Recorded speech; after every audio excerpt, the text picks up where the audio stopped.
Today, we're going to be talking about listening. Listening is something that I've been told I am good at, and so let's find out. Go ahead. All right, cool. So I'm really excited to talk to you about. This is one of my favorite topics. I just got a new webcam. How do I look? How do I look? How do I look? Crispy, crispy, crispy. Perfect. Perfect. Excellent. Here's the fun thing about having the new webcam is it sits on top of the laptop screen, which is already a little flimsy. And so now it goes like this. And every time I touch anything, so that's amazing. It's like its own little ride. It's like, whoa, perfect. So you're welcome for that. Tips will be accepted at the end. My friends, let us jump in.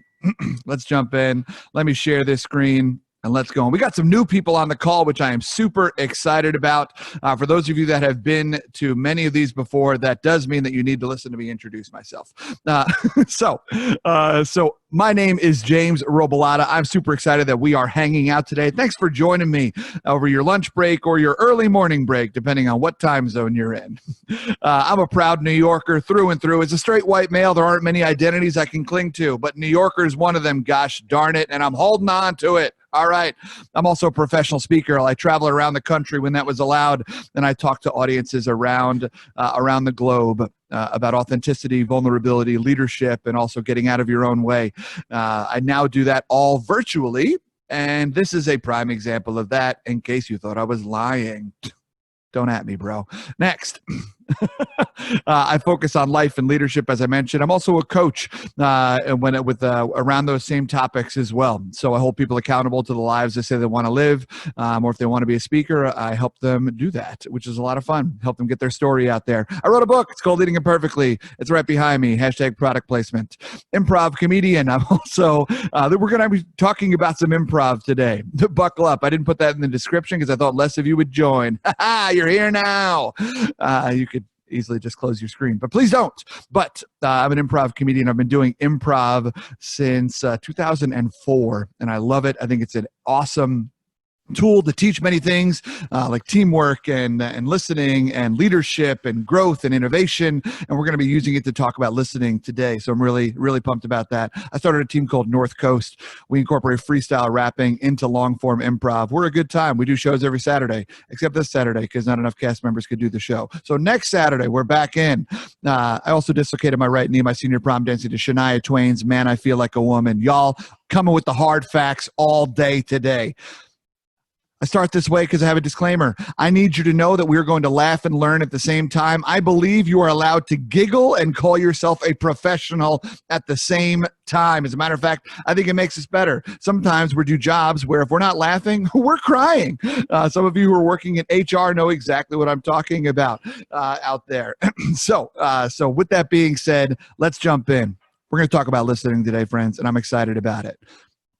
I'm curious what all of the following people have in common in your eyes. The best teachers, the best supervisors, the best mentors, the best friends, the best partners, the best students.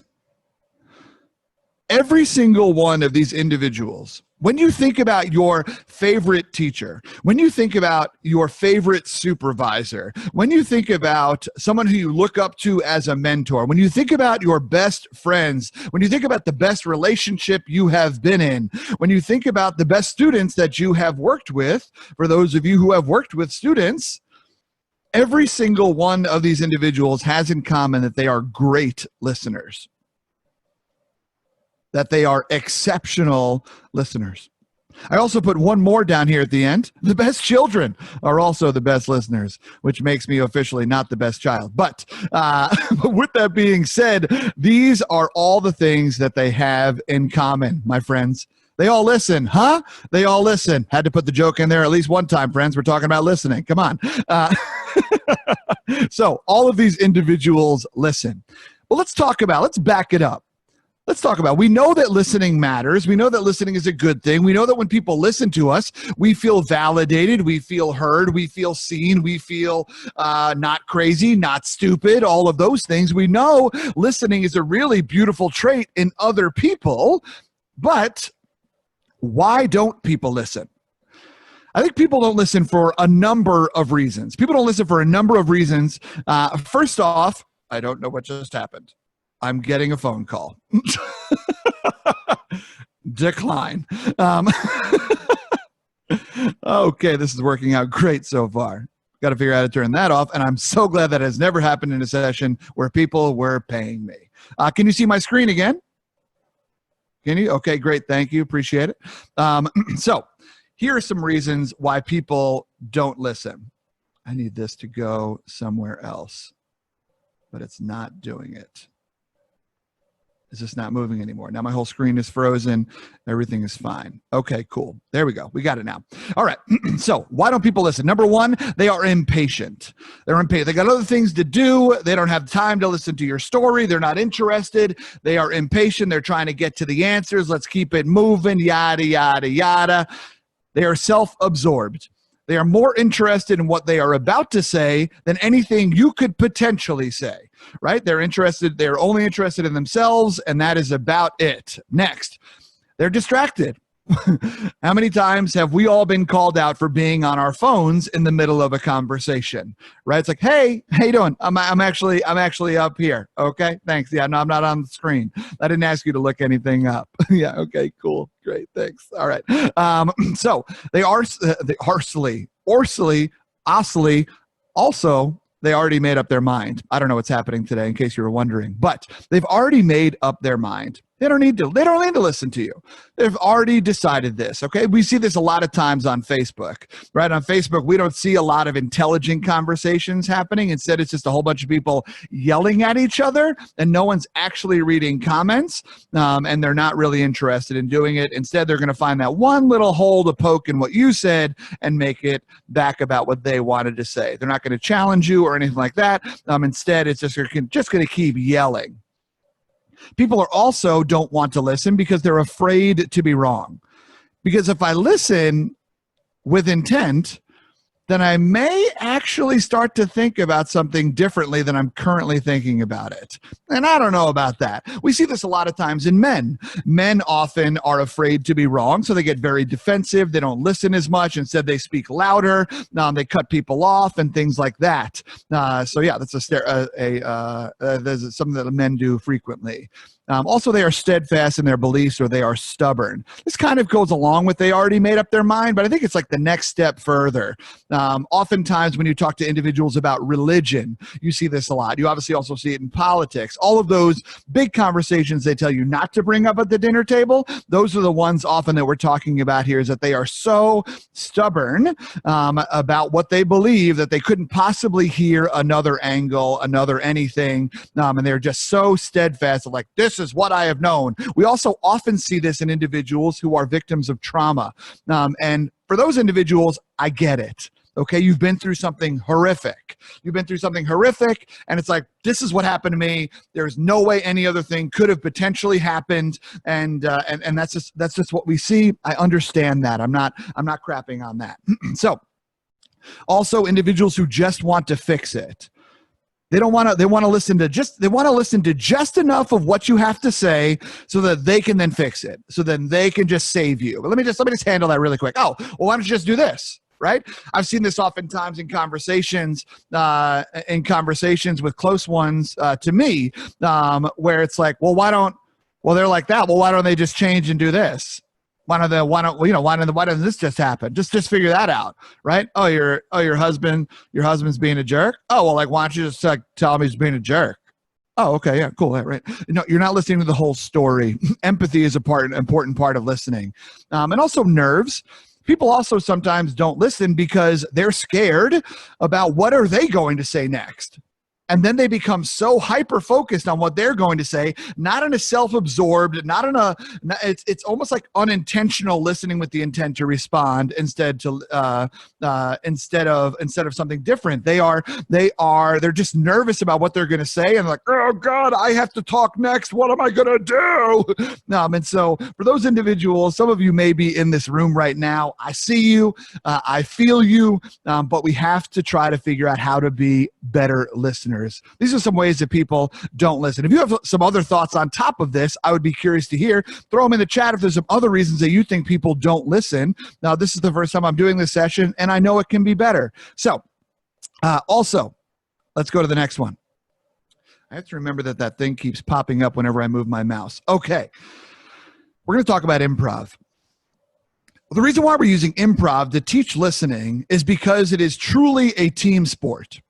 It is truly a team sport. I don't know how many of you have ever done improv comedy before. I know some of you have, and I don't know how many of you have ever seen improv if you've never done it, but improv is incredible. It's a group of individuals that walk on stage. They have no idea what they're about to create, but they're going to create something together, and that's all that matters. I did stand-up comedy for a long time, and I still do stand-up occasionally, but stand-up is a solo act. It's you, your jokes, your timing, and you find out very quickly if you are funny or not. Some of my darkest moments can be attributed to stand-up comedy. And so for me, I love improv. And the reason why I was drawn to improv is because it's team. Because yes, we have no idea what we're about to create together, but we know we're going to have our backs doing it. And that's beautiful. And so I love that facet of improv comedy. And so there's a number of places where improv can be used to teach a whole bunch of different subjects. Today, we're obviously focusing on listening. To do that, we're going to talk about 3 rules of improv. We're going to talk about 3 particular rules of improv. We're going to talk about yes and. We're going to talk about the role that questions play in improv. And we're also going to talk about a rule that I love called commit, don't comment. So let's jump in. Let's jump into these 3. First off, the hallmark rule of improv comedy is yes and. You've probably heard this before. Maybe you didn't know it came from improv. Maybe you just heard it before. But yes and is the hallmark rule of improv because in improv, when we walk on stage together, we need to say yes. We need to say yes and because we're saying, I am validating what you just said, and I am building on it. I'm adding another piece of information, or I'm adding, and here's how I feel about that.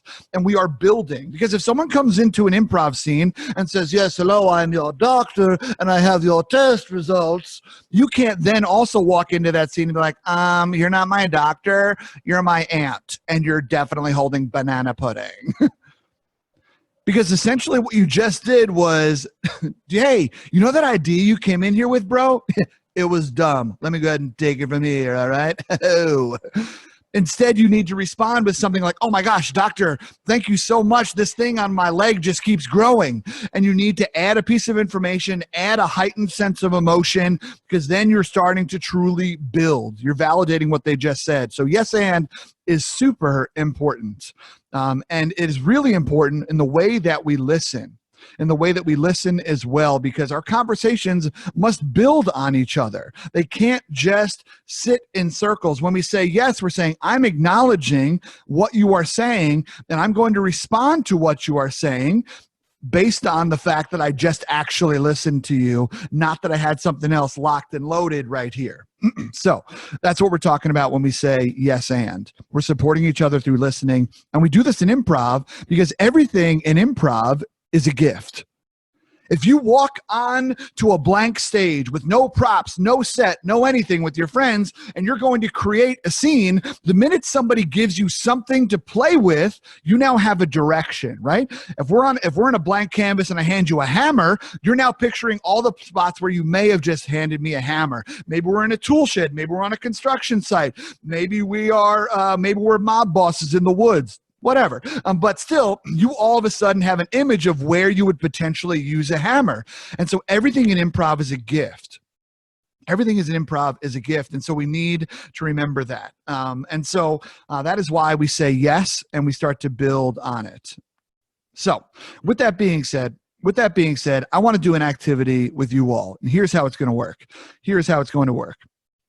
I'm going to stop this share. And now hopefully you all can see me. Great, there we go. So what we are going to do is I am going to put you into some breakout rooms. I'm going to put you into some breakout rooms, and you are going to do an activity that's called the infomercial game. If you have the opportunity to please turn on your cameras while you're in the breakout rooms, I would appreciate it. That would be awesome. If you are driving, please do not put on your camera. No one needs that liability in their lives. So here's what we're going to do. It's called the infomercial game. And so what you're going to do is you are going to go into your groups. What I first need you to do, Laura, if you could help me out in the chat with this and just put a couple of these instructions in. What I first need you to do is I need you to letter off, because you're going to show up in different orders on each other's screen. So you can't just be like, well, just go clockwise. It's not going to work. So instead, I first need you to letter off A, B, C, D, E, F, however many of you are in your group. All right. I need you to remember your letter, because you're going to need it for another activity we're going to do later as well. So please remember your letter. What you're going to do is I am going to give you all in one moment, I'm going to give you all a basic household kitchen item. And so what you are going to do in your groups is you are going to yes and that item, because you are the greatest infomercial team that ever existed, my friends. And so I don't know what's happening, but what that means is that if you have ever seen an infomercials are perfect examples of yes and, right? Because when you watch an infomercial, they don't just sell you one pot. Only the chumps buy the product early in the infomercial. Everybody knows that if you hang on, they're going to sweeten the deal for you. So if you hang out for another 10 minutes, you're probably getting 2 pots. If you hang out for another half hour, you're probably getting a set of knives. If you hang out for the whole infomercial, at that point, they need to push product. They're throwing in their kids. You know what I mean? Like, it's like, we got to get this. I remortgaged my house here. I got to get this going. So they're constantly building on each other. And then also infomercials are great for the way they describe the product, right? It's not just a knife. It's a knife. Yes, and it's also copper coated, which means it's going to be even stronger and be better flavors. It also is going to be, it also could cut through a shoe. Didn't know you needed a knife that could cut through a shoe, right? It could also slice through a grape that is sitting solitarily on a table. Who knew I wanted to slowly slice a grape so finely? So all of these things are constantly building. Yes, and it also does this. Yes, and it also does that. So I'm going to give you one product in your group. Letter A, you are going to start, and you are going to name the product. You are going to name the product, and then you are going to say one feature that it has. Okay? You're going to, so for example, this is a spatula. It's a spatula. This is the Spatulmatic 2000. It's got a head so big that it can adjust to any size pot you potentially want to scrape. Next person would go. Letter B would go, yes, and it also does this. Yet letter C, yes, and it also does this. It also comes with this. I need you to build on each other. If that makes sense, give me a thumbs up. Perfect. So here's the last thing that I want you to remember is that this is improv. You are all adults, but I want to give you permission to use your imagination and dream. And I want you to come back and tell us about the product that you had. So here we go. We are going to open up these breakout rooms. There's going to be about 4 or 5 of you in each one. About that should be. So yeah, let's see if we can nail this. All right. Hang on. I'm going the wrong way. 4 or 5. There we go. Perfect. Breakout rooms are opening now. I'll see you back in a little bit.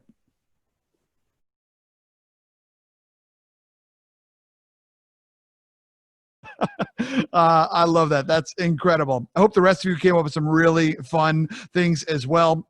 This is a great way to think about listening, because you have to come up with, based on what the person before you said, you now need to say yes to it, and you need to build on it, and you need to grow. And so how can we consistently do that? It's a really simple entryway into the idea of listening. It's a really simple entryway into the idea of listening. And so I also love yes and because it leads to creativity and innovation.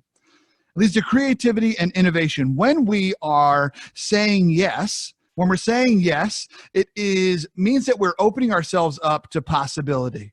And you just can't be innovative on a team if you don't listen, right? It's not like, all right, everybody, Go figure out an idea in your own little holes and then come back and we'll take the best one. No, we know that the best innovation happens when we're listening to each other, building off one another, right? I mean, I've had great ideas before, but my great ideas are now way better because I've shared them with friends, because I've shared them with Tina, because I've shared them with Laura, right? Like their ideas make it so much better. And they're like, oh shoot, I didn't even think about that or that angle or maybe that pitfall, but still those opportunities for innovation are there. We're going to do another activity around yes and that I think is going to be even a little bit more powerful and hitting the nail on the head. We're going to do something called one word story. This is why I need you to remember those letters. Now, if someone in your group has left, that is okay. Sucks to suck. No, I'm just kidding. I hope they're doing well. But if someone in your group has left, you still know the order that letters work. So just please, whatever the order is that you have, I want you to remember it. So if we have most groups have 5 people, A, B, C, D, E. That's what we got. So here's how it's going to work is I'm going to give you a subject. I'll give it to you right now so I don't forget. Your topic of the story that you're going to tell is pizza. Okay? Pizza is the topic. You can talk all about pizza. You can mention pizza once and take a left turn. I don't care. There's no rules. The only rule is that you will tell a story one letter at a time. Okay, so for example, if we were in a circle, if I was looking at my Zoom screen, it would be once upon a time there was a, and we're going to go each individually in the order that you have, A, B, C, D, E, or A, B, C, D, whatever you have. You're going to go in order, and you're going to keep telling your story until I bring it back. Word.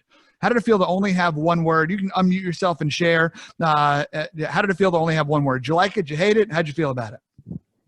It was limiting. It was limiting in a frustrating way or an exciting way? Yeah, sometimes you're like, I just want one more word. Can I just take one more? Okay. Other people, other thoughts?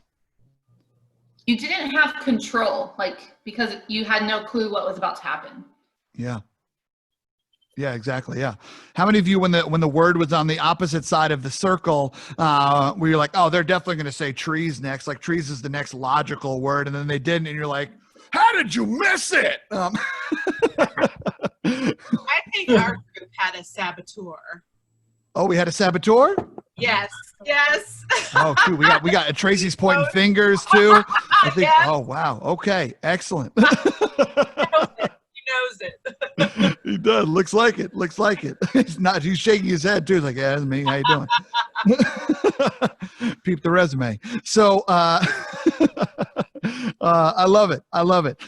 So this is an interesting activity because it teaches us the role of building, of team, of listening. We have to literally take the word that the person said before us and build onto it if we want. And it's also interesting to see the way, no offense to my masked friend, but it also is interesting to see the way that people that are like, let me go ahead and throw a wrinkle in this for everybody, right? We all have that friend in the friend group that loves to only play devil's advocate, where it's like, you don't have to disagree with everything. And so we have that individual, and that's okay. There's one in every crowd. They are not bad people. It's just always fascinating to learn. And so when we're building a story, one word at a time, it is a collective. Now, I don't know how good your stories were. I don't know how many of you are we sending them off to Random House to see if they can get published? Let me know. I'll take some credit, 10%. That's all I need. But still, this is a fascinating activity to start to think about listening. It's also a fascinating activity for you to start to think about your relationship with control and how much you like control. And control isn't necessarily a bad thing. It can get bad quickly, but it isn't necessarily a terrible thing. But it's important to recognize your need for control, because often the more you need to control, sometimes the less you listen. But it's also true on the other side. It's also true on the other side. Take that. Where if you loved this activity because you're like, this is great, one word only, boom, I got this. And you loved the fact that you didn't have a huge role to play. That's also interesting because sometimes people they also don't want to listen because they're like, yeah, I mean, I'll chime in if I have to. I'll chime in, I guess, but I'm just going to go with the flow, whatever, everything's fine. That's also not a person who's necessarily listening that well. So fortunately, most of us are in the middle. We're going to do this activity one more time. I'm going to put you back in your breakout groups. Your suggestion for this next story is picnic. Now, here's the caveat. Right now you have A, B, C, D, E in some groups. All right. Letter B. You now have 4 words. Letter B, you have 4 words. Okay. Letter B, you have 4 words. And letter D, you have 3 words. All right. Letter D, you have 3 words. The rest of you still have 1 word. All right. So you got someone with 4, letter B, 4 words, letter D, 3 words. The rest of you still 1 word. Your suggestion is picnic. Ready, set, let's go. Great. Love it. Y'all, welcome back. I hope that you told enthralling tales. I'm excited to have you back. Now, here's the thing with this next activity. I'm curious, if you had 4 words, how did the activity feel for you? Where are my 4-word people? Aubrey, how did it feel? So I told my group it was funny since I made the comment about not feeling like I had control in the conversation. And so obviously maybe my other Bs can relate. I felt like I had a lot of control, but I felt like I had too much control because barely anybody else could contribute. And I was hyper aware of that fact. Sure. Yeah, for sure. Especially as an accommodator. Like I know I'm an accommodator. That's my nightmare. Who else had 4 words? You had go ahead. Who's sorry? Go ahead. It's Kitty. I found Kitty, that I found that it's a lot easier to create story with 4 words, and I feel like in control as well. Did you like that, Kitty? Yeah, it's fun. I To see love how it. the other people react with my new story. I love it. And then Tracy, your counterpart there had 4 words. Can you unmute yourself? I'd love to hear your thoughts, especially based on your reputation after the last activity. Oh, geez, I got a bad rap, but no, I thought that having someone with 4 words allowed us to come up with a lot more sentences that actually made sense. Sure. Although it would have been nice to kind of pass around who got the 4 words, but it kind of like let there be a leader of the sentences. Yep. I love that. Thank you. I appreciate you, friend. And then for people who had 1 word in that one, did this story feel different? Did your role feel different in only having 1 word in this story? If so, how did it feel? Brittany, I see you shaking your head. All we were able to say is like, and, with, to, have. Like, we only got 1 word and there wasn't anything besides just like the simple connection words between the 4 and the 3. Yeah. I love that. Friends, this is a cool activity for 2 reasons.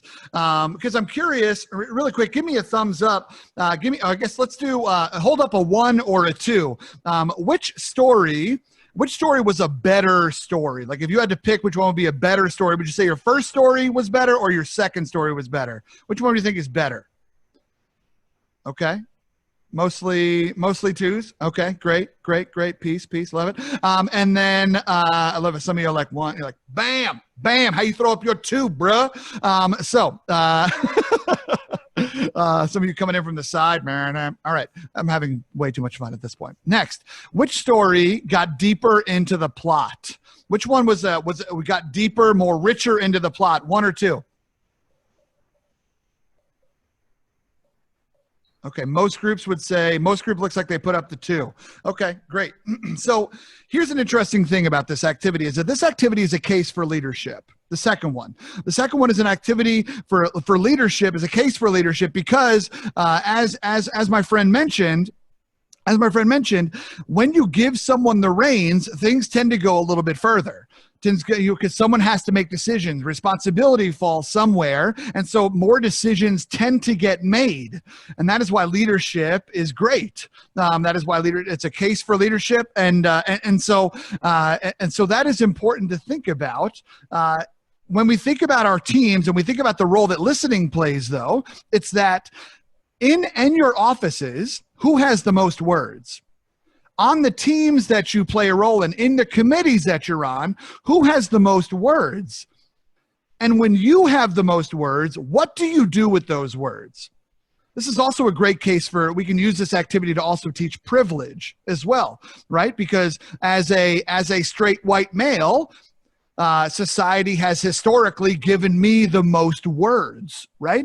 And so it's, how do I use those words? Am I using those words to amplify others' voices? Or am I just be like, let me go ahead and take it from here. I got it, right? Like, so in your leadership roles, how are you using your words? Because every single individual on your team, in your company, on your campus, every single one of those individuals must know what part of the story they helped write. If they can't see themselves in the story, then they are going to check out and burn out because they don't matter.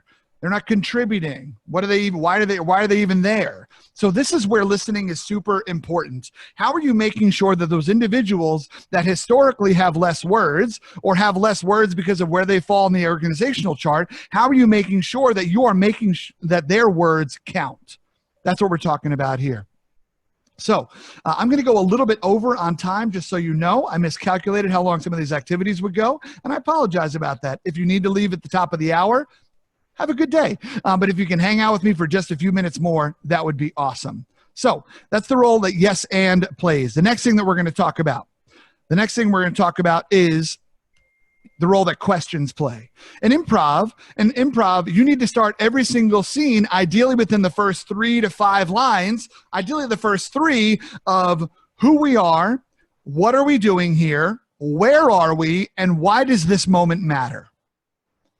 Because if you do all of those things, it's way easier to build off of, right? If you do all those things, and also as an audience member, I'm now painting the scene. Oh, okay, that's a mother and a daughter. They're in their kitchen, and this moment matters because the daughter is going out on her own with the car for the first time, and that's a scary moment for both of them. Whatever it is, right? So those things set the scene. They bring the audience into the stakes of why it matters.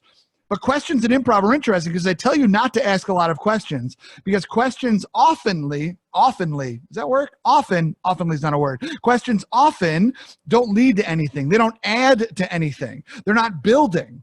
So for example, if we were to start a scene and we were going to do this question thing, if I were to come into a scene and if I was like, do you like what I got you? And that was my question. That was the first line of the scene. Now you as my scene partner, you're like, okay, crap. Now I got to think about what you got me, why did you get it for me, and how do I feel about it? I now need to invent 3 things because you asked a bad question. That question didn't help. It didn't add anything. It was very basic. So now, instead, if we were to ask a question like, hey, do you like the roller skates I got you for your 5th birthday? Now you're over here like, boom, I just got some sweet-ass roller skates for my kick-ass 5th birthday party. Now the only thing I need to decide is, do I like them or not? What do I think about it? How do they make me feel? That's it. A good leading question is really powerful. So there are good questions in improv and bad questions in improv. So when we think about questioning in improv, I also want us to think about the role that questions play in your roles as leaders, because leaders ask good questions in the right way. My friends, I have bad news. Our teachers lied to us. There is such thing as a bad question. There is such thing as a bad question. And so by asking better questions, we get richer answers. We create more thought. We create more learning opportunities. We create more investment. Leaders need to ask good questions in a right way. It's one of the best ways that leaders can actually get people on board with their vision.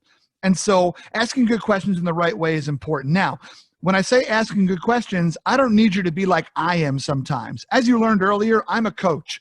And there are some relationships that I have in my life, i.e. my friendships and the ones that I have with my wife, my partner, that I sometimes ask questions like a coach when they don't want me to. They just want a straight answer from it. Like, yeah, but how do you actually feel about it? And I'm like, well, That's interesting. Tell me, what would you have done differently about that situation next time? And they're just like actively getting more angry at me. So asking questions, also leading questions. If you lead them too much of like, do you feel bad about what you just did?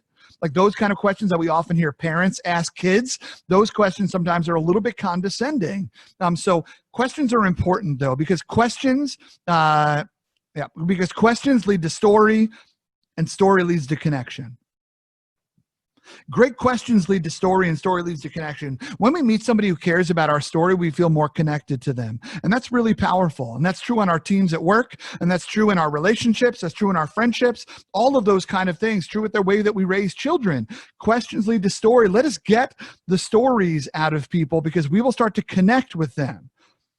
Instead, we're just kind of hearing their one. Normally, what we're often hearing is not the story behind the answer. It's just the answer, and we just judge the answer. But we don't know the story that led up to it. That story makes everything a little bit more powerful, a little bit more palpable, and a little bit more poignant. Nailed that alliteration. So that's why I need you to ask questions before you immediately give advice. So when should you ask another question? When should you ask another question? You should ask another question when you may be wrong. You should ask another question when you may be right. You could ask another question when you want the individual that you're talking with to think a little more critically. You should ask another question when you are upset. You should ask another question when you're not the expert. You should ask another question when you have the urge to fix or save. And you should ask another question always. We must learn in so many times in our life, we are quick to try to fix, answer, save, because sometimes it's just more efficient. It's more efficient. Like here's the answer. Here's how you do it. Here's what you got to do. That is sometimes more efficient in our brain. But I want you to think about the long-term efficiency. The long-term efficiency of getting someone to learn, it goes back to the classic teach a man to fish, analogy, right? If you don't want to have to catch a fish every single time they have a question. Instead, take the time to teach the person to fish. Take a time to teach the individual. It's also important to recognize when I am upset, I'm not good at asking questions. But that's often the exact time where I need to be good at asking questions. Because maybe if I got a little bit more information, I wouldn't pop off right now, right? Or maybe if I asked another question, it actually is going to give me a minute to settle down and try to be like, let me hear just a little bit more. Because right now what I'm hearing is annoying me, is aggravating me, is hurting me, is making me feel some type of way.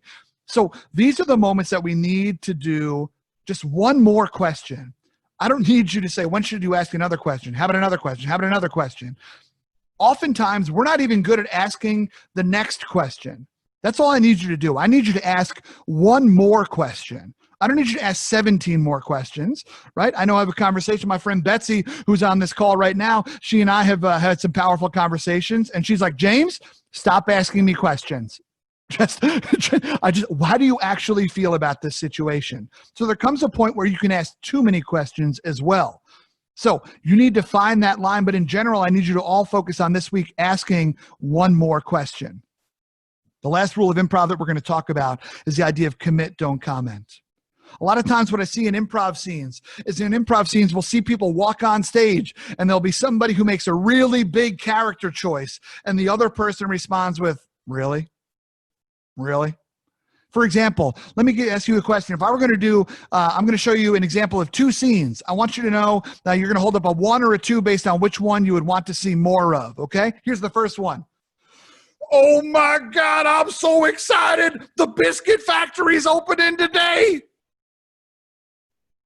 Oh, wow, you're like really excited about that. Okay, wow, apparently I need to step it up. I'm not, okay, wow, look at you go. Wow. You want to see that scene, or do you want to see the scene where it's like, oh my God, the biscuit factory is opening today. Boo! I know, Jim. I'm so excited too. If Paul was here right now, he'd be so proud of me. Which scene would you rather see more of, 1 or 2? 2. And the reason why is because commitment is sexy. Commitment is sexy. We love to watch when people commit. Think about the favorite shows that you watch. Think about the sports that you love to watch when we were allowed to watch sports. Think about the Olympics. Think about all of these things. Think about the dancers you love to watch. You are enthralled by their commitment in that moment. Their commitment to this task, to this art form, to this sport, to this whatever, right? I don't give a shit about archery pretty much every day of the year, but give me a story about an archer in the Olympics, and I'm like, oh my God, this is the most meaningful thing I've ever thought about, right? Like in those moments, commit, don't comment. In your world, in your work, how much time are you spending commenting on what is happening around you instead of committing to it? This is like that classic thing. If it's easy, I say this all the time about myself, and other people know this about themselves as well. It is way easier for me to tell you how you should fix your life than it is for me to tell you how I should fix mine. And so I'm out here telling other people, this is what you should do. Try this, do all these things, right? But I am commenting on their lives instead of committing to working on my own in those same ways. Where are the places where you are commenting instead of committing? Where are those places where you are complaining instead of actively changing? Those things, those moments are important. So here's where I need you to commit. First off, I need you to commit to care. I'm not even going to tell you, don't even commit to active listening, because you can fake active listen, friends, okay? I can nod my head along with everything that you're saying. I could time in right at the end and paraphrase what you just said. I can square my body up to you. All of those things, I could still fake. I could still not be present. Trust me, I've done it. But when you actually commit to caring, you naturally do all the steps of active listening. You naturally ask better follow-up questions. You naturally are more present. You lean in a little bit more. You are invested. Commit to caring. Next, commit to the process. Commit to the process. Don't just commit to the result. Because again, the process is teaching. The process is learning. The process isn't the answer. It isn't the final result. Commit to that process. Commit to teaching in multiple ways. Again, you can teach someone by just giving them the answer. You can also teach somebody by showing them how to do it, but you can also teach somebody by asking them the questions, by watching them, by coaching them. Commit to teaching in multiple ways. There's a time for each type of teaching, but you are naturally leaning towards one because it is the easiest for you. Next, commit to learning. That means committing to listening to what this person is saying and recognizing that you may have your mind changed. You may learn something a little bit new that you didn't realize, which is why I also need you to commit to being open. Commit to being open in that moment. Yes, you've been through some things that may look a little bit similar to what this person has gone through, but it's not exactly similar. So don't just be like, oh yeah, I've been through that same thing. Let me tell you what I did, and steal the whole conversation. I need you to commit to difference. Commit to the idea that the way that you have been taught, for example, right now, when we think about after the murders of Ahmaud Arbery, when we think about after the murders of Breonna Taylor, George Floyd, there's a whole bunch of people that are now starting to open their eyes to maybe the world is different than what was taught to me in high school. Maybe the world is different than what my comfort zone tells me it should be. And learning to commit to that difference is really important because we know that is where growth lies. And also, and lastly, I just need you to commit to listening. I need you to commit to the idea that this moment with this person matters. And how can you create the biggest impact in that moment? My friends, thank you for coming today. I'm going to throw up a really quick poll. I'd love to hear your thoughts on it. 4 super quick questions. If you could just answer those really quick, I would appreciate it, just so I kind of know who is here. That would be incredible. Is the poll working for you? Give me a thumbs up. It is? Okay, great. Perfect. It's not filling out on my end. There we go. Perfect. So Yeah, just quick fill out that poll. I really appreciate it. And my friends, I am so excited that you joined us here today. I may or may not have one of these next week. I'm not entirely sure. I'm going to go see my family. Unfortunately, my uncle passed away, and I'm excited to go home and celebrate his life. And so we're still trying to figure out some details and some things like that. And so I may not have one of these next week, but there'll be another free one the week after, definitely. So stay tuned for sure. I'll shoot you an email so you'll know if there's a workshop next week. I just wanted to be open and honest with you because I know I've been having so much fun spending time with so many of you at these different events that we've been doing. My friends, thank you so much for coming today. As always, if you have questions for me, I'm going to hang out here, unmute yourself, ask some questions, and let's hang out. If you have to go, thanks so much for being here, friends. I'm sorry that I ran over, but I appreciate you hanging out for as long as you could.